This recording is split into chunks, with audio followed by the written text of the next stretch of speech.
Hello mga bungot, for this video kabungot magbuhat ta og linear bushing kabungot para sa ako ang camera 360 bracket. Gigabas ako nakabungot ka ng PVC PPR pipe. Kalimot ko kabungot na manday ko'y kuan katong pangkating ka na gibuak na ko nakabungot kay linear type bushing man akong buhaton para mo sikip ang ako ang camera bracket. Lihaan ako nakabungot niya karon kay dugay man kay liha di kuha na ko to kung cutter na ra nya kay baga man na siya nga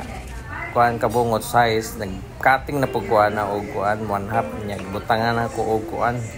pandikit nya gitriman ako paak liha na pud kabungot nya pagman ako din nagipinturahan kabungot paak tanga na og pintura nga itom kabungot tunod na ko na siya nya mahimo na siya linear or split type bushing kabungot para na dito sa akong camera nga gibutangan ako ba